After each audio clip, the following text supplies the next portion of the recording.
Hello, everybody. Anthony Calhoun. We are live here on Radio Row. So glad to have you guys with us once again here today. Day 5 of the Big Game Bound Next Star Nation right here on Radio Row. As we take a live look here at the scene here at Radio Row, it seems like every day it continues to get bigger and bigger and bigger, with so many folks here, over 200 stations here or more. Everybody here talking about the big game. We've got the stars here as well. Of course, former players, current players, Hall of Famers, you name it, they are on Radio Row today. And speaking of the Hall of Famers coming up on the show here, and we'll get to in a moment, we have the great Tony Dungy. He's going to join us live here on Radio Row on the show. So much to talk to, the former Super Bowl winning coach and more coming up here on Big Game Bound. But our hot topic for today is your opinion, the best performance at the big game. Let's bring in J.B. to the show, my sidekick, who's been with us all week long. Of course, he's from Tampa at our sister station, WFLA in Tampa. Of course, I'm with Wish TV out of Indianapolis. And J.B., we got a great show coming their way here on Big Game Bound. But this hot topic today, man, going to be a lot of fun. Hearing from folks on their favorite performance for the national anthem. Yeah, and we're asking people to use the Big Game Bound hashtag to really be part of the conversation here, not just for the favorite national anthem, the national anthem of your choice, but also for questions for Coach Dungy. If you want to ask Tony Dungy a question, use the Big Game Bound hashtag. But we're already getting in comments on Twitter. I want to take one comment really quickly here. I just had it. Here it is. Yeah. Rob let's see here. No, it's Rob BNG. Whitney Houston is the only correct answer. Hashtag Big Game Bound. It's probably the best national anthem performance, period. So that's from Rob on Twitter using Big Game Bound's hashtag. I don't think she's along, or he's along on that, because Whitney Houston was awesome. Obviously, everybody, we got to get our mind here on the big game as well, because we do have the Patriots and the Rams ready to battle in Super Bowl 53. Before we get to Coach Dungy, let's hear from the Rams and the Patriots here on Big Game Bound as they gear up to try to win the Vince Lombardi Trophy. Sean, as head coach, obviously is responsible for the overall team. He's done a great job, and they're a very good football team in all three phases of the game. Obviously, a lot of attention has been paid on your age, 33, getting to this big stage. Is that right? I didn't hear that. We're solely focused on trying to win the game against an excellent football team that's been doing it as well as anybody over the last handful of years. My role is to play quarterback, and that's where my energy is focused. So that's probably the only thing I could do well for this team is play quarterback. He's a tremendous player and a guy that I've got so much respect for, being able to do it for so long. But I'll be looking forward to playing their defense, and I'm sure he will be looking forward to playing ours. Oh, so no doubt these guys are ready to go for Super Bowl 53. Let's welcome in to the show right now my good friend, the Hall of Famer, a Super Bowl winning coach, Tony Dungy here on Big Game Bound. Coach, always great seeing you, my man. Guys. Well, we're so happy to have you here on Big Game Bound, and we know you've been asked by so many people to take some time to talk to them, so we appreciate you taking the time to hang out here with us. We've got so much to get to today on Big Game Bound with you, Coach, but you just heard the players there talking about their anticipation of getting ready for this game here on Sunday. What is it like as a former coach and for these players here, and you played in one as a player as well, as they get ready for the ultimate prize in football? Yeah, this day, Friday, is tough because you've been here since Monday and you're trying to keep your emotions under control. You still got 48 hours until you're going to play. You feel like you've been here for a month and you feel like you're prepared, and it's like, we should just play this game today. We're ready. But you got to now try to take Friday night and Saturday and calm down. There's a lot of things going on that you can take in. I took my family to the NFL experience, let the kids run around. Wow. There's a gospel night, things like that. You got to get your mind off the game because you've just thought about it for 4 straight days. Wow, so that was important to you. I know you had told me at the time that you spent some time with some former coaches who actually won the Super Bowl and got a lot of good intel on what to do with your team, right? I hadn't been. I was at Super Bowl 13. Well, when we go back 28 years later, a lot of things had changed. So I called Bill Cowher, Andy Reid, Mike Holmgren, guys who had gone, said, tell me what you did well. Tell me things you would change. And to a man, they all said, by Wednesday or Thursday, we're ready to play the game. So you got to slow it down, let the guys relax. So I actually let our guys, I said, we're not even going to start preparing until Wednesday. Take Monday and Tuesday. We've got to do the media day, but take that off. So Edgerrin James was from Miami, you know. I said, Edge, you got him. I don't even want to know where you're going. I don't know what's going to happen. Take them Monday and Tuesday, and then Wednesday we'll start preparing. And that was good for us because we didn't gear up too quickly. But then by Friday, Saturday, you just, hey, you got to relax and not let this thing get too big. We did our Saturday practice. A lot of teams go to the stadium. We did ours at the facility. We invited all the families to come in, invite in anybody you want. But then Sunday morning, when you ride over to the stadium and you see that Super Bowl 41 sign on the stadium, and you come into the locker room and you see your name on your locker, and you realize, man, this is the Super Bowl. We were ready to play. That's awesome. So we're here in Radio Row talking to the Hall of Famer Tony Dungy. And Coach, as you look around, I mean, there are so many people here for this Friday and just throughout this entire week. And we've been here since Monday, and we're so delighted to have Nexstar Big Game Bound here on Radio Row. We felt like this was a place we had to provide for, you know, all our television stations throughout the USA and here on this podcast's website. You see Kevin Harlan, we just saw him over there who will be working the game as doing play-by-play for radio. He's done maybe, who knows, 20 or 30. But what does it seem like for you when you come in here? I know you can just see some old friends. It's crazy. It's an electric atmosphere. And then I saw Robert Mathis. I just ran into him.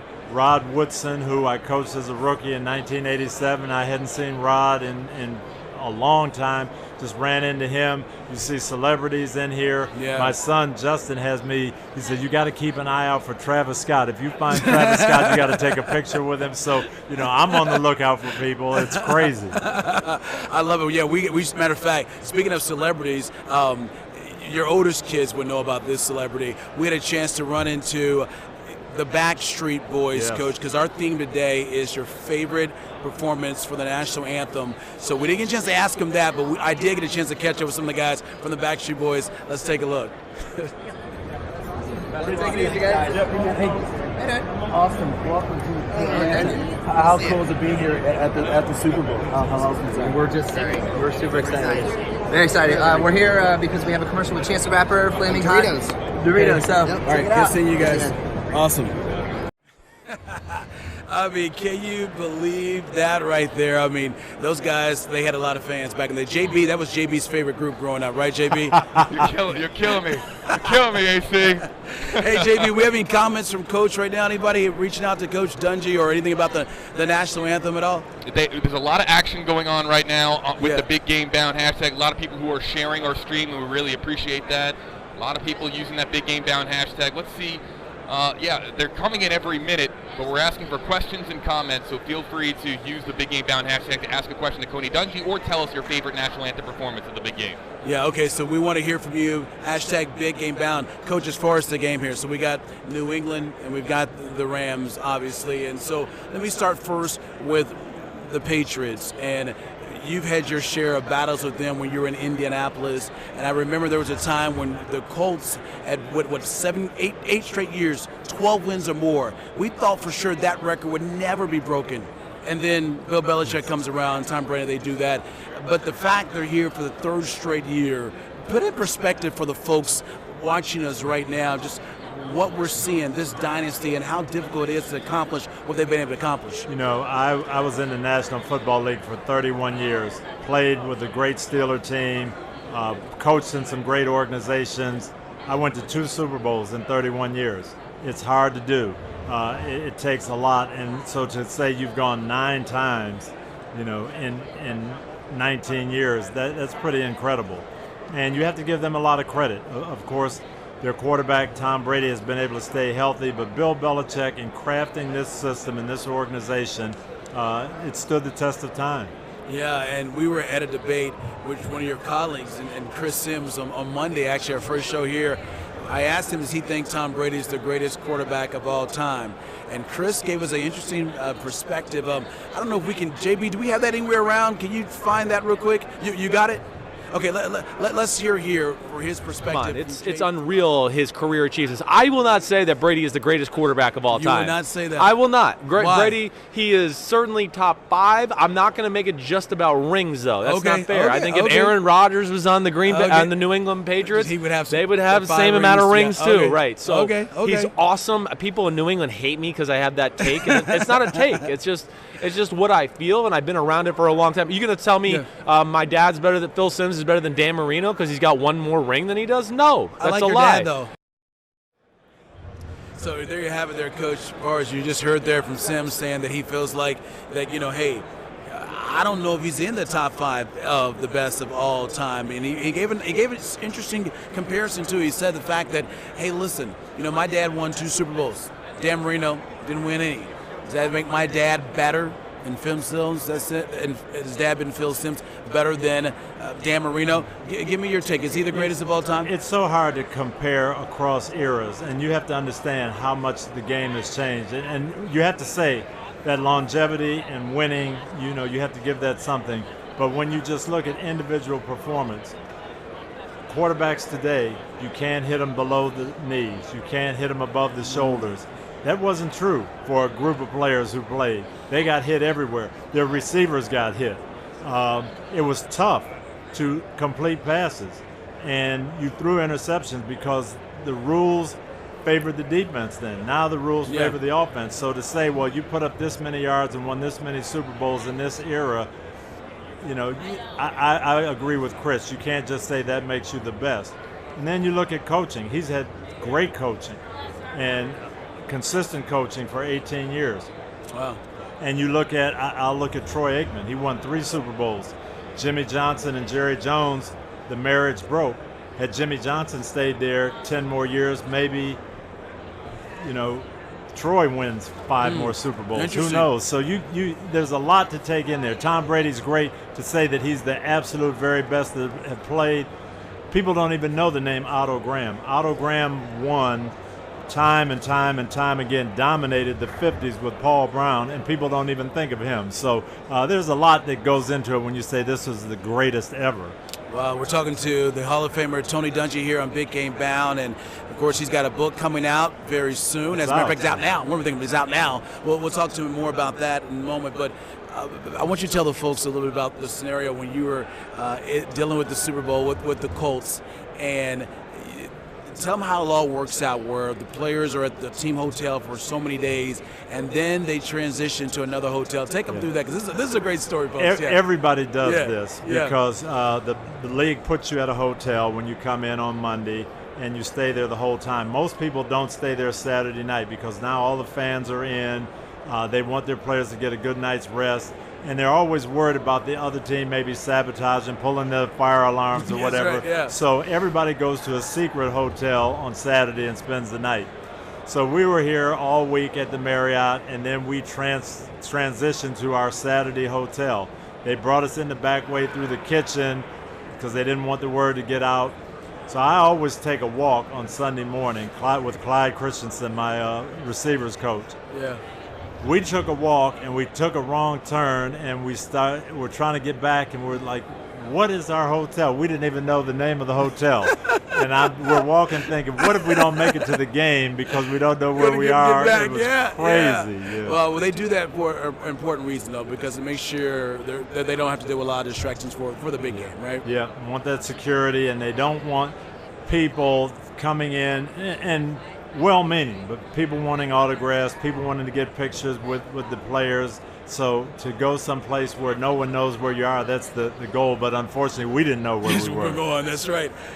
Coach, we have so many folks, especially our stations out there in Louisiana, and they're still having a hard time trying to get over what happened to their Saints against the Rams. And the commissioner, Roger Goodell, he spoke on Wednesday about the situation. The NFL did come out really immediately after the game and saying that the officials did not get the call right. They missed the pass interference call. Roger Goodell was silent until Wednesday as far as making a public statement about what occurred. But let me get your thoughts on that, and just I know it's an unfortunate situation, but what do you think? You think in the latter part of the game, when it's like 2 minutes left to play in a playoff situation, that we should see instant replay on a situation like the Saints and that Rams that we saw? No, I'll say this. I feel badly for the Saints fans, and it's terrible that they didn't get to their Super Bowl because of a call, but it happens, and it's happened before, and this isn't the worst situation that's ever come about. There have been plays that have happened just like this. It's unfortunate, but you're never going to take it all out, the human element. And so to say, well, we can fix this with replay, we should look at it. I'm going to take you back to the NBA Finals last year, Game 1. Okay. And the Warriors are down 1 point. And Kevin Durant's got the ball, and they call a charge. And they go to replay to see if LeBron James is in the circle. And they go back for 5 minutes, and they finally say, well, he wasn't in the circle, but it really wasn't a charge. We think it was a block. The Cleveland Cavalier fans aren't happy that this replay overturned something. Everybody thinks, well, it's obvious, it's conclusive, and replay is going to get everything right. It doesn't. We lost the championship game in 1999 because the replay turned over a play, a catch by Bert Emanuel that replay said wasn't a catch. And we lost the game because of that. It happens. We're frustrated. We're disappointed, but you have to get over it and move on, and you aren't going to get every single call right, even with replay. Wow, so that's an interesting perspective there from Tony Dungy. It's just unfortunate that the game had to end that way. And Roger Goodell said this, though, that, being an official, it is a high, fast-paced game. And he also says that, listen, they'll look at instant replay, but we're not robots. It's not going to be a robot situation. And it's never going to be perfect. It's never going to be perfect. We have to understand that. No one feels as badly as that official. Even the players of the Saints, their fans, they don't feel as badly as that official who knows he missed a call. I think one thing we could do is keep the crews together. First of all, have full-time officiating. That, to me, would help more so than replay. And then secondly, when we get to the playoffs, don't have these all-star crews in. Have the same crew, because I promise you, if this had been a crew that worked together, when that official missed the call, 2 of his buddies would have come in and said, Joe, you missed that. That's interference. Let's throw the flag. They would have talked about it and got it right. But these guys, not knowing each other, not having worked with each other all year, they didn't do that. To me, that was not – it wasn't not having replay, but it was that those other 2 officials who saw it didn't step in and say, we need to throw this flag. Well, you were the first African-American to win the Super Bowl, and we got a history taking place this weekend with Sean McVay becoming the youngest ever to coach in a Super Bowl. How impressed have you been with him, Jared Goff, and the Rams? We had the Rams in their first playoff game last year, and I got a chance to go out and do a feature on Coach McVay. So I was there for 2 days for NBC. I saw firsthand that whole building, how everybody in the building looked at Sean McVay as the leader, but he didn't walk that way. It wasn't like, hey, I'm the boss, I'm in charge. He hired a 70-year-old defensive coordinator because he said, I need some help. So the young players, the veteran coaches, everybody in the building is following his lead, and he's done a tremendous job. Now, he's got a big challenge because Bill Belichick is famous for having different game plans. And having 2 weeks, right? Yes, 2 weeks to put something new together. What they saw against the Chiefs is not what the Patriots are going to do. So the Rams are going to have to adjust on the fly. Somewhere in the middle of the first quarter, Sean McVay is going to know what the Patriots' game plan is. Then he's got to adjust and do it. And that's going to be the key to the game. Our 2006 championship game, Patriots were ahead of us 21-3. We scored 32 points in the second half. Wow. That's what you got to do. Last Kansas City got shut out in the first half. Andy Reid made some adjustments. They got 31 in the second half. Sean McVay is going to have to make those adjustments and dial up some second half plays to come back and win this game, I believe. All right, so hey, we're talking to Coach Tony Dungy, and I want you to share this story because I know you have a wonderful relationship with Peyton Manning, and obviously I covered him for all his 14 years in Indy. Then, of course, he spent some time with the Broncos and got a Super Bowl win with them. But if you don't mind, and this is really kind of inside scoop here, folks, share the story about practicing with players who had kids used to come to practice, and then how Peyton had to change her heart. Share that story, because this is candid, folks. I started out with the Steelers, and Chuck Noll, family was very important. We always had what we called Family Saturday. We'd have a short practice, bring your kids, they could come in the locker room, they could go on the field, and that's the way we did it. So when I went to Tampa, I did that, took the players a little while to adjust. I went to Indy and introduced it and said, this is how we're going to do it. Well, Peyton, being a perfectionist, he'd always have like 15 plays he wanted to run again on Saturday morning to make sure we got them right. And we got kids out there, and he's saying, we don't have the concentration level we need. So every 5 weeks he'd come talk to me, can we just leave the kids in the locker room? Do we really need them out there? And I said, trust me, we'll be okay. Well, then, as you say, fast forward, he goes to Denver, and I'm sent out there to do a piece on him. We've got him on opening night. Yeah. So I get there, and Brandon Stokely, who was with us in Indy, comes up to me and says, you'll never guess what Peyton did. You'll never guess what Peyton did. He went to Coach Fox. He said, we've got to put in Family Saturday. The kids need to know where their dads are. Of course, now he's got twins that he wants to bring. Yeah. But it really did my heart good, his final press conference when they won the Super Bowl, to see his son Marshall with him at the podium. I mean, it brought it full circle. And I didn't teach Peyton much about football, but I led him on that path to know that his kids being there were very, very special for him. That's great. You know, we're big fans of Peyton Manning, all the great things he did. With my time, obviously his time in Indianapolis, and has such a big heart. Hey, JB, we'll bring you back in here, my man. We got any comments, any questions here for Coach, or what about the national anthem? What are we hearing? Yeah, I'm curious to get people's thoughts on the national anthem. Yeah, I know we've got to have some folks here. If you're just joining us, we're here with Tony Dungy, the Hall of Fame coach, and our question of the day: what national anthem performance is your all-time favorite at the big game? What we got, JB? Buddy, oh nope, there it is. All right, so we're getting a lot of comments from Facebook.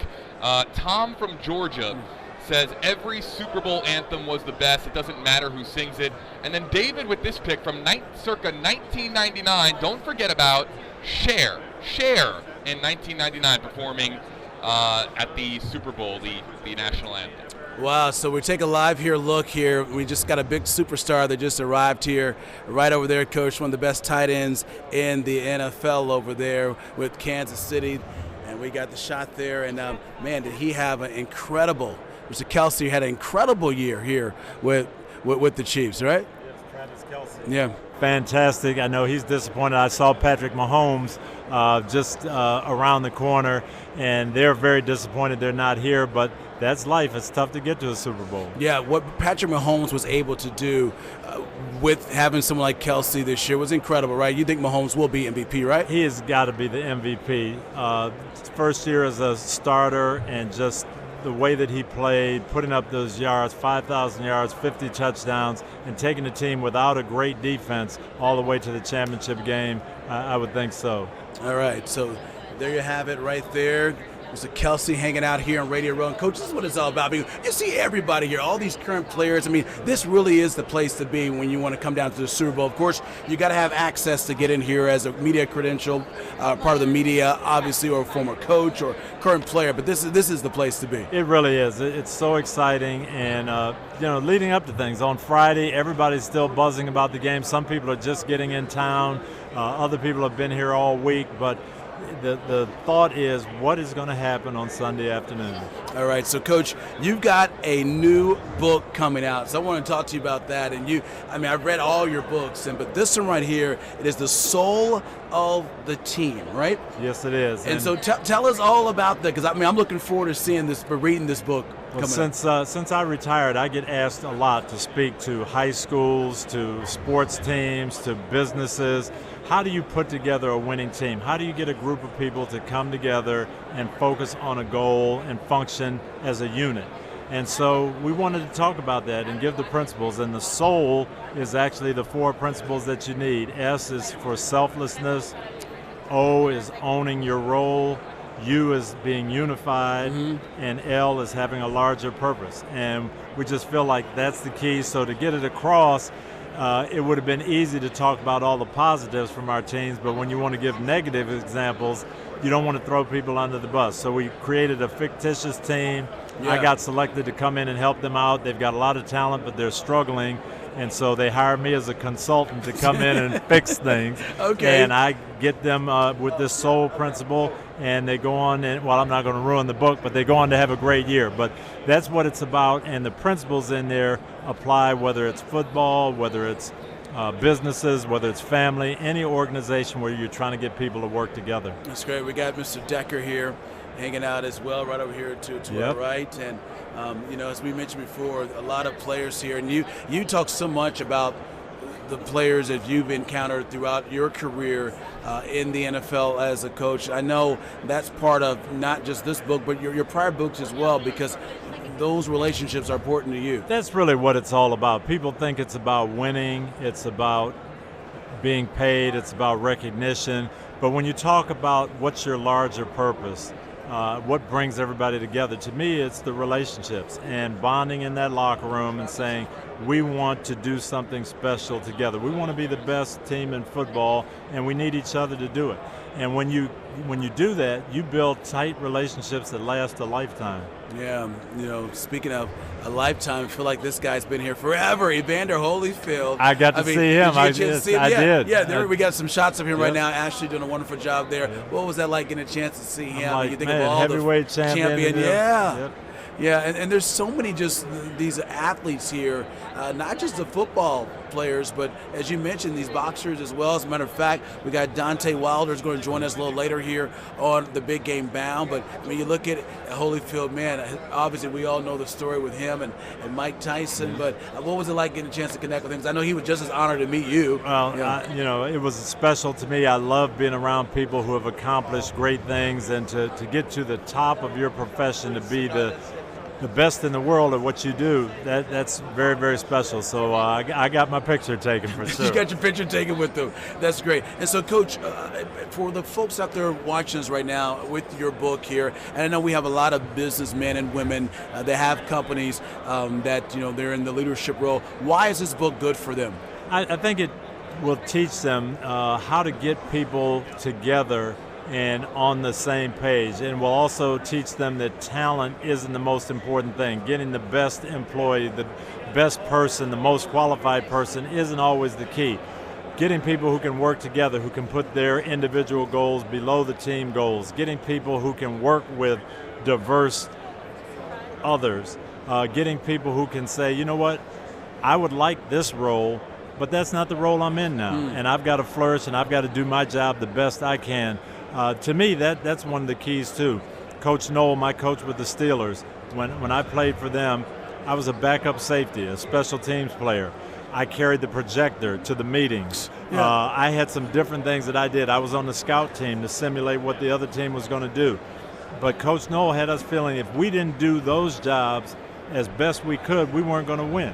And so that was my role at the time. And when we won Super Bowl 13, my role was as a backup safety.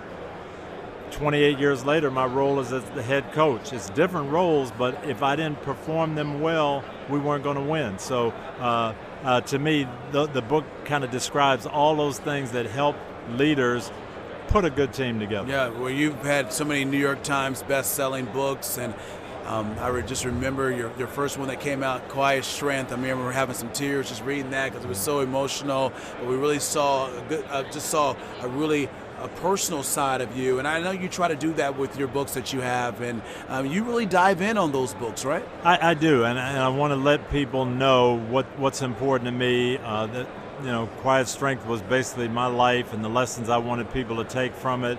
I think there's some great principles in the soul of a team. There's some biblical principles that apply to everything. And as I say, it doesn't have to be a sports team. I think living life and coming together with anybody, you can learn from this. So it's been a mission of mine, and I've enjoyed it, and it's been gratifying when someone comes up to you and says, hey, I read your book and it really helped me. That's great. Well, don't forget, get a copy, folks. The Soul of the Team by Tony Dungy. Where can they get copies? Anywhere it's out, anywhere books are sold. You can order on Amazon, or you can go to CoachDungy.com. It'll tell you, it'll give you a place close to you where you can order or pick one up. Okay, so we got some JB, what are you telling me here? We got some questions here. Yeah.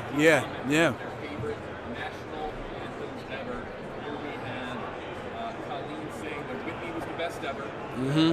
Center of Massachusetts. No one will ever touch Whitney. Let's see here. Whitney's the only correct answer. It's probably the best national anthem performance, period. And then Beth also chiming in off to here saying Lady Gaga.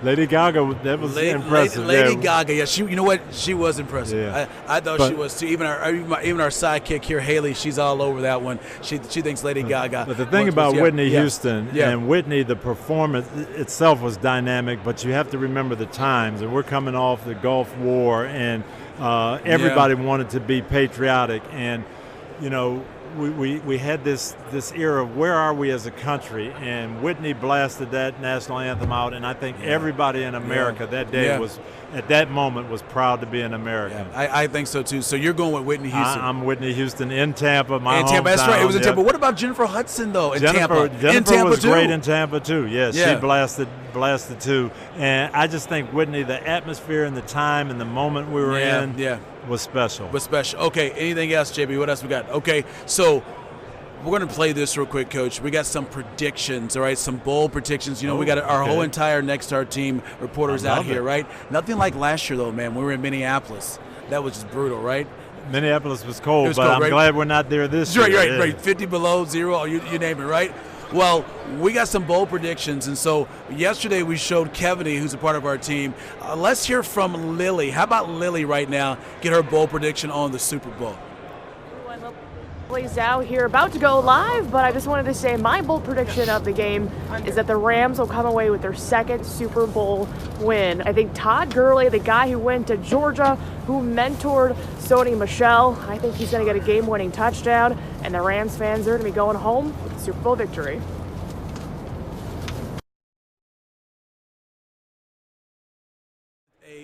She's going with a Rams pick right there. Lily is. So, okay, no problem there. All right, Coach, so let me get your prediction. My official prediction? Your prediction on who is going to win the big game, Super Bowl 53. I'm going with the Patriots. I think they jump out early. I think the Rams make some explosive plays, fight their way back into it. Fourth quarter, it's going to be right there, and the Patriots are going to make a play to win the game in the fourth quarter. I'm going to say 28-24. 28-24. Coach Dungy going with the Patriots. I can't believe you actually said the Patriots. I know. So I must believe it. You must believe it, right? 28-24. Coach Dungy's going with the Patriots. I'm going with the Patriots as well. I think the Patriots win this. I said this all week long, but I just feel like you give Bill Belichick so much time, the experience factor. And I think Tom Brady is trying to prove a point, too. I mean, I think, midway during the season, so many people counted Brady out. He should retire. He's done. And then all of a sudden, after that Miami loss, he just said, you know what? I'm 41 years old, and I'm bound to prove everybody wrong. Because that performance against the Chiefs, I mean, where do you stack that up before we let you get out of here for someone like Tom Brady? And you got to give credit to the O-line, too, because the guy was never really touched at all, right? Yeah, that's where – and to beat the Patriots, you have to be able to rush the passer. Their offensive line did a great job. Yeah. And he had those clutch drives, all the 3rd and 10s in the last drive, the third downs in the overtime. That's when he shined. But their offensive line, there's some great pass rushers. Chris Jones,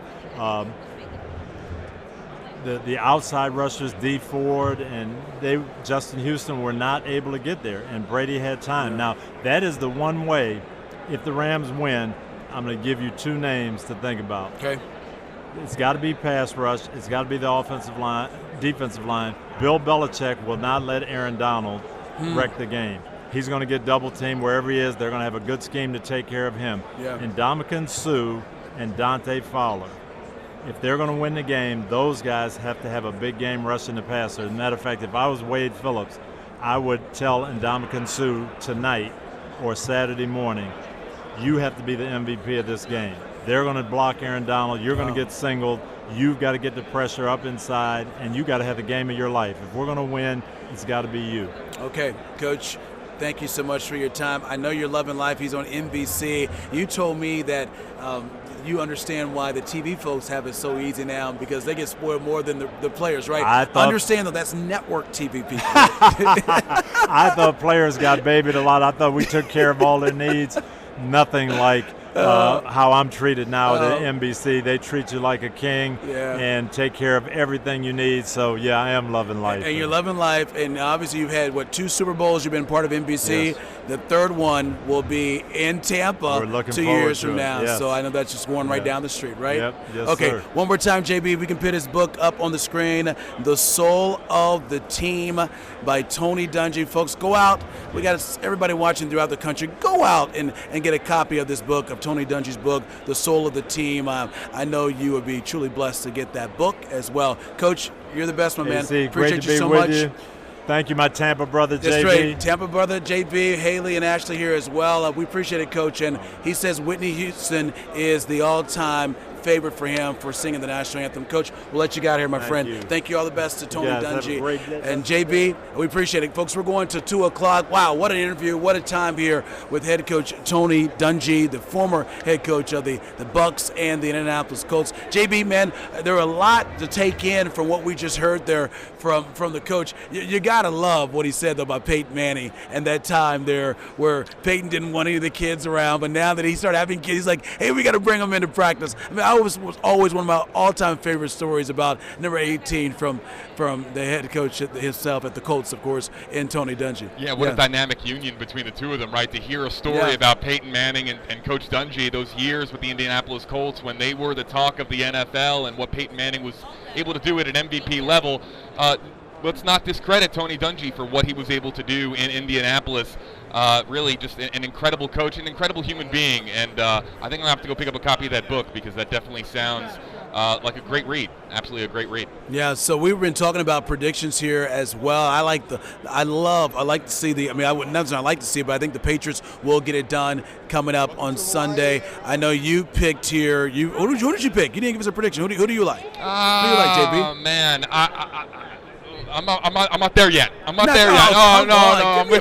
You're not there yet. Well, you got 2 days. You got 2 days to get it right. Okay. I'm gonna wake up on Sunday morning. I'm gonna have a feeling. I actually do think that this. I couldn't agree with Tony Dungy more. I think that it comes down to Aaron Donald, Ndamukong Suh, and then Dante Fowler, and whether or not they can get in Brady's face. If Brady has one of his signature games where he can just pick apart the secondary at will, I don't even think that it's really going to be that close. I think that Brady and Belichick are just going to absolutely run away with it.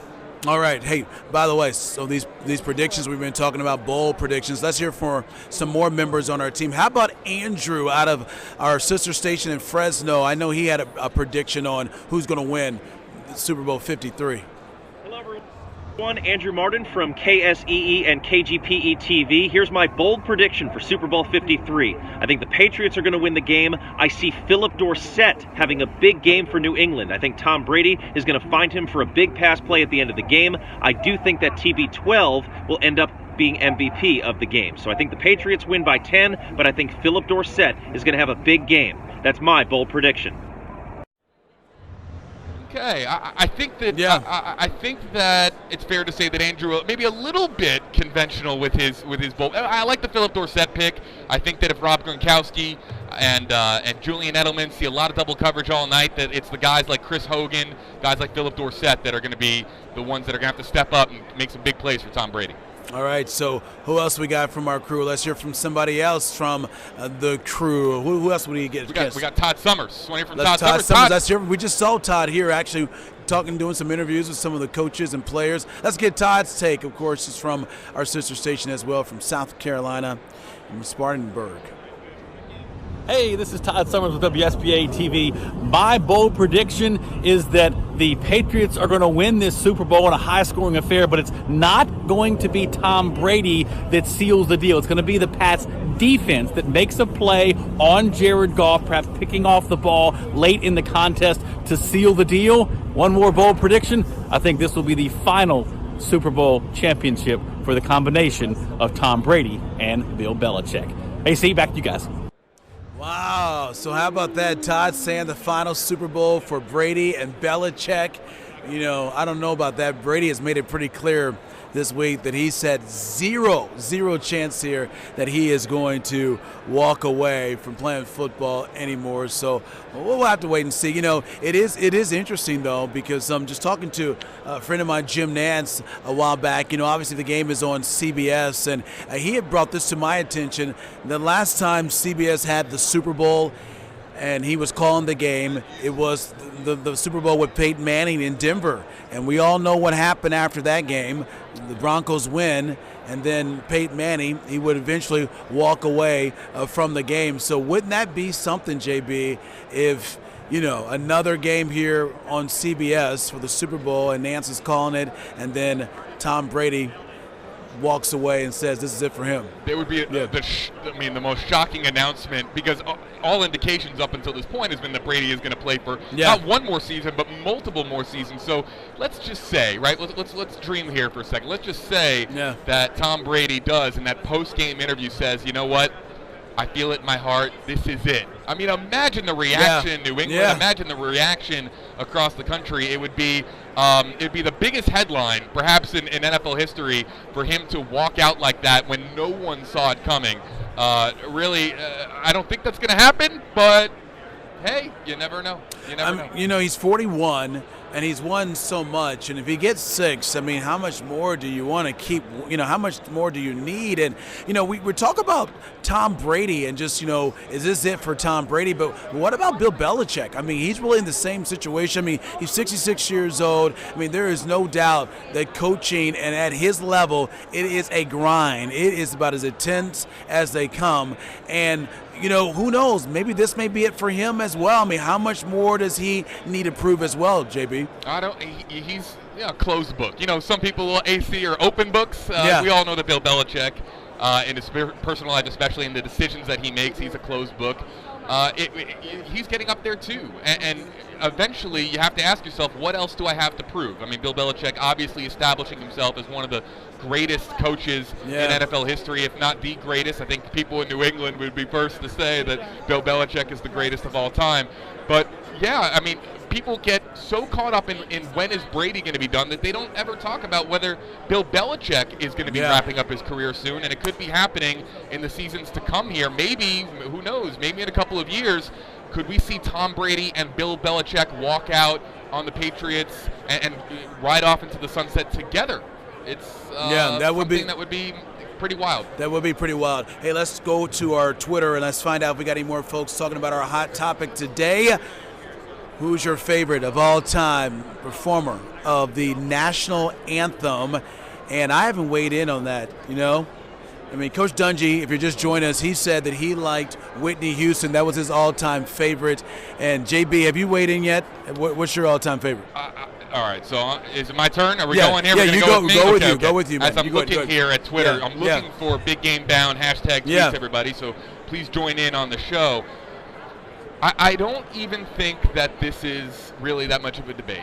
And I watched, like I said, I watched a couple this morning. There have been some stellar performances over the years, but this girl right here, Whitney Houston. I totally forgot that it was in Tampa, which is where I'm currently residing. Yeah. But the way that I get chills thinking about it. The way that she delivered that performance in such a magnetic way, both from an audio perspective from her.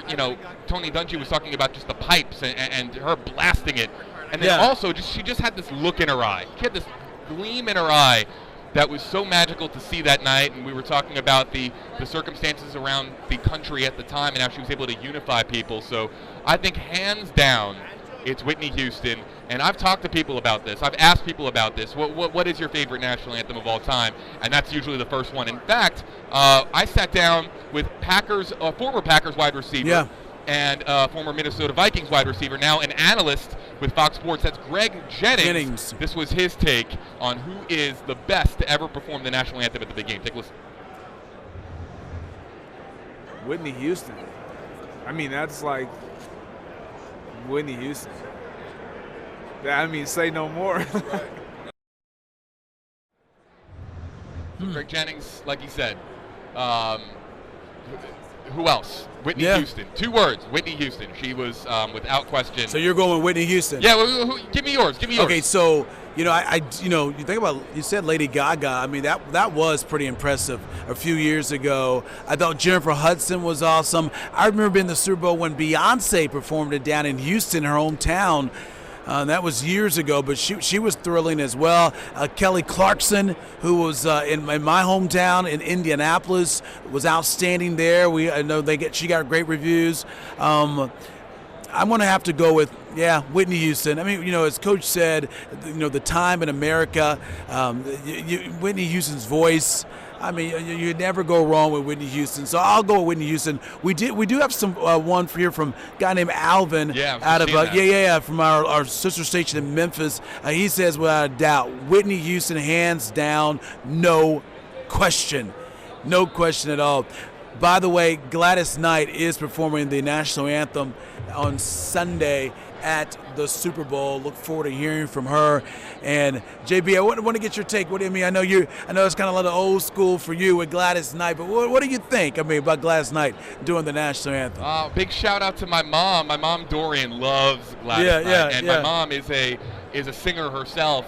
She's been singing now for 40-something years. She's a brilliant musician, and I will tell you that she is so thrilled to see Gladys Knight performing at the Super Bowl, at the big game. So a shout out to my mom, because she's the one person I know that is like so excited to see what Gladys Knight delivers. All right, we are here live on Radio Row, part of Big Game Bound. We want to take some more predictions and bold predictions from our crew from the Next Star Nation. So, JB, let's go. Let's go with Gibby. Gibby here from our sister station in Raleigh, North Carolina. Can't wait to hear his take on who's going to win Super Bowl 53. Todd Gibson from CBS 17 out of Raleigh, and I just have a hard time believing that a 41-year-old quarterback will be able to win this game, the Super Bowl 53. I think the Rams' pressure defense up the middle with Ndamukong Suh, and especially Aaron Donald, will make life miserable for Tom Brady all afternoon long. But the Patriots will be able to run the football, surprisingly. They'll have a good game. That'll keep this game close throughout, but Tom Brady will look very mortal here on Sunday for Super Bowl 53. That's my prediction. Back to you. All right, so there you have it here. You got it there. Coming up here, we got Deontay Wilder, the boxer himself. He's going to join us here on Big Game Bound. But you just saw Gibby's prediction there. What do you think about that, JB? Love it. Another great bold prediction. And how about a bold prediction for Gladys Knight in this national anthem? Do you think she's going to bring it, AC? What do you think? Of course she's going to bring it. I mean, it's Gladys Knight. I mean, she's a legend. I mean, Hall of Famer. I mean, come on. My parents go way back in the day. If you think about Gladys Knight, I mean, that sound is going to sound so good at Mercedes-Benz Stadium. Cannot wait to hear from her. Obviously, the halftime entertainment. We know we've got Maroon 5, but I got to tell you, the national anthem, I'm looking forward to that. And I like how, the NFL, though, how they're mixing things up as well.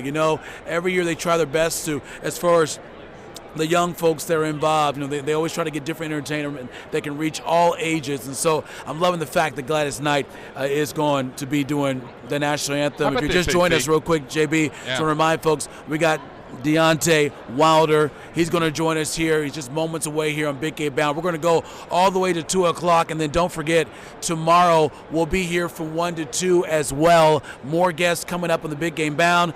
And then on Sunday, we're really having some fun, folks. We're going to take a look at all the big-time interviews we've had throughout this week. Also more interviews tomorrow, and have it for you 1 o'clock on Super Bowl Sunday here on Big Game Bound. So keep it on this website all weekend long at 1 o'clock to 2, and we got everything you need to know. JB. AC, I think that this is a good opportunity for the two of us. Real quick, as we're waiting for Deontay Wilder, I just got the tip that Deontay Wilder is about 2 minutes out from joining us. Now, he's the heavyweight champion of the world, a phenomenal boxer from Alabama. How about a bold prediction for you and I, real quick? I'm gonna AC, give me something crazy you think could happen on Sunday that we don't see coming. Well, I said this from early in the week, and I think it's pretty bold. I think it's going to be a blowout. I do. And actually, it's funny. I think it's going to be like the situation with the Falcons and the Patriots, except Except I see New England getting the lead and then never looking back. I really do. I know it's. I mean, that's a bold prediction for you right there. I think it's going to be all Patriots in a blowout against the LA Rams. What's your bold prediction, Real JB? quick, because I see Deontay Wilder coming right now. My bold prediction, watch out for Chris Hogan, everybody. Watch out for Chris Hogan. Here's Deontay Wilder, heavyweight champion of the world. You're right over here, Deontay. What's up? Come on in. Have a seat here. Hey, man. What's up, buddy? Yeah. Grab a seat. AC, Deontay and I, we go back. I interviewed him in Biloxi, Mississippi, years back, man. The Beau Rivage in Biloxi. A lot of love for my man Deontay here. All right, so what's it like, man, being here on Radio Row? I mean, you got to love it. You know, being a boxer, you get for big moments like this, right? Yeah, most definitely. You know, I think this is like my third or fourth time coming to Media Row and stuff, and every time I come, I enjoy it, you know, to see old faces, to meet new faces, you know. I was telling them about the energy of the place yesterday because I'm an energy person, and I still feel that same energy and love today as I felt yesterday. So, you know, I know I'm in the right place at the right time. So I'm either way it goes, I'm enjoying myself and I'm happy. Yeah, you know, we just had Coach Tony Dungy on the show here in Big Game Bound, and we took a shot of Evander Holyfield. And what was that like? I mean, I know he's out here. I mean, just seeing him. Yeah. Evander, a great guy. He's always a great mentor. You know what I mean? Evander, I met Evander back in 2007-8 era. I was having a duel against Dominican Republic. Ended up knocking my guy out. Evander said, "I don't know how this young." He told me that he said he don't know how I'm gonna do. Yeah. But he know this is the next heavyweight champion of the world. That's great. And that came true. You know what I mean? So, yeah. you know, also being an Alabama boy, you know, I'm originally from Alabama, so there's some ties there as well, too. I love Evander, man. You know, he was an underdog coming up in his career until he beat Mike Tyson. Mike Tyson always overshadowed his career, and he beat him. He made a stand for his name and told him to put some respect on it, and he did his thing, man. So we love Evander Holyfield. That's great, man. So I got to ask you, you're definitely a football fan, right? Yeah. I keep up with it at times. You know, boxing is a year-round sport, so it will take over your life. And, you know, I'm not, you know, strongly in tune into it like a lot of others, but I definitely keep up with what's going on, especially when it's dealing with the Super Bowl and things of that nature, because during these times, I know this is when these guys give it their all. Yeah. Don't leave nothing. I know at certain games, you know, you give your all, but, you know, it ain't nothing like going to the Super Bowl. And I say that because it's a reflection of what we do. Each and every time we go and fight, we have to give it our all. It's a gladiator sport. It's a dangerous business. If you don't give it your all in boxing, you're going to be knocked out. Yeah, you may not be around, right? Now, come on with it. right? We're talking to Deontay Wilder here on Big Game Bound. And, you know, here you are at the highest level of your game and bringing it week in, week out, boxing match after boxing match. Give me your thoughts on someone like a Tom Brady, who all he does is win, right? Oh, that's my guy, and that's who I'm going for. You know, he's a big supporter of mine. He's a big supporter of boxing, as well as I. You know, so you got a relationship with him. Definitely, most definitely. Yeah. Just all around great guy. You know what I mean? So I'm definitely pulling for him. You know, to be instilled, to come back with the title again and reclaim victory once again. So good luck to the Patriots. But I also don't think it's going to be easy. Oh, you know, I think it's going to be a blowout. But you think so? Yeah, I know, but I'm out there on that. Man, these are the magic moments. Like I said, I refer to these times in the Super Bowl like boxing. It's like you just never know what's going to happen until it's happened. You know, even when you think that this guy, they may look like they're going to get beat, you know, there's always upsets and stuff like that. So you just never know what dog they bring to the fight. We're gonna find out. That's right. You headed to the game?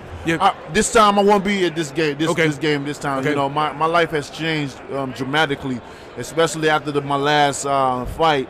And I'm on the go, man. You know, it's a short window in boxing, and I must get everything that was promised to me. Wow. You know, coming. You know, God don't make mistakes, baby. Okay. You know, like I said, we speak it, we believe it, we shall receive it. All right. And I'm walking in my manifestation right now. You know, I'm 33 years old, and my 30s have been some of the best years of my career, of my life. Just forget career of my life. You know, and I got to go get it, baby. Yeah, so what is next for you? Take us through. Tell the folks here watching what's the next move for you and your team. Yeah. The next move for me, I had an epic fight at the Staples Center in L.A. and with Tyson Fury, and the results was a draw. And with my fighting spirit and my mindset, either give me the win or give me the loss, but don't give me no draw. Okay, yeah, okay. So I put it on the table for him to do a rematch. If you happy with the draw and you can go with a moral some people opinions of a victory, I don't settle well with that. Here's the terms. Here's the rematch. So yeah. I know he's a man of his word. I know he's going to take it. He is taking it. It's definitely 100% happening, and we just can't wait. We're looking like late April, early May, mid-May. We're looking like Vegas or Brooklyn. Vegas. Okay. Brooklyn. Okay.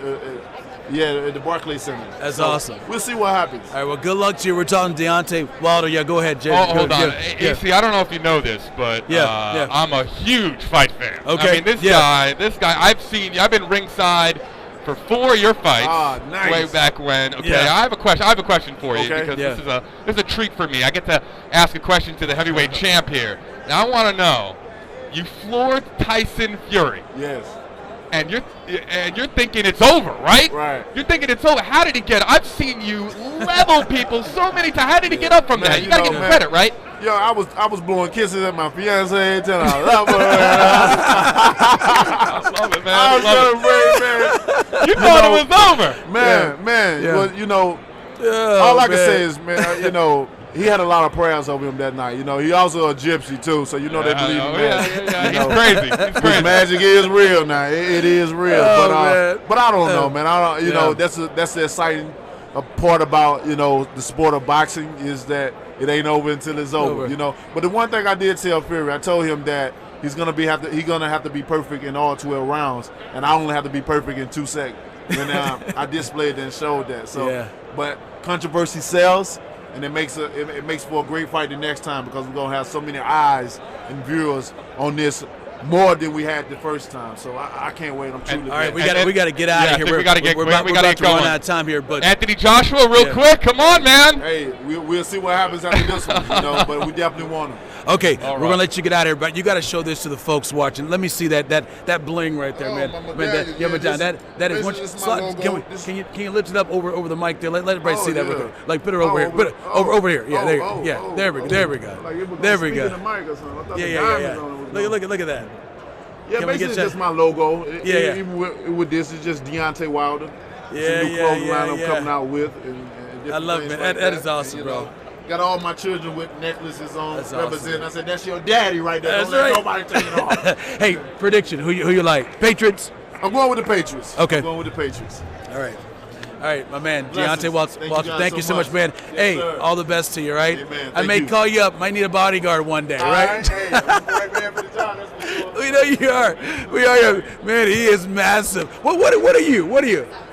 Hey, Deontay, what are you? 6'7"? 6'7". What? 222. 6'7", 222.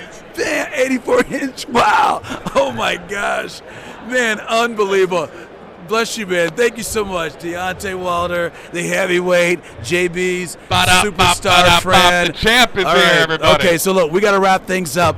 Everybody, thank you so much for watching here, Big Game Bound, man. What a fun day. We had the Hall of Fame coach, Tony Dungy. We had Backstreet Boys on the show. Got crazy wild predictions from our crew here with Next Star Nation. And guess what, folks? We're ready to do it all over again tomorrow, 1 o'clock Eastern time, right here on this website, Big Game Bound. We still want to hear from you. Weigh in, hashtag Big Game Bound. What's your favorite national anthem performance of the big game ever? Weigh in. We'd love to hear from you. JB, I think that's about it, my man. We ready to wrap things up? What a show that we've had, and we can't wait for a weekend of Super Bowl action. Yeah. The Big Game Bound show is going to be awesome. I can't wait. All right, guys. Hey, thank you so much for watching Big Game Bound. Of course, we've got more coverage right here on this website. Stories everything that's happening here in Atlanta for Super Bowl 53, you'll find it right here on this website, all a part of the big game. I'm Anthony Calhoun. Thanks, everybody. We'll see you back here tomorrow, 1 o'clock Eastern.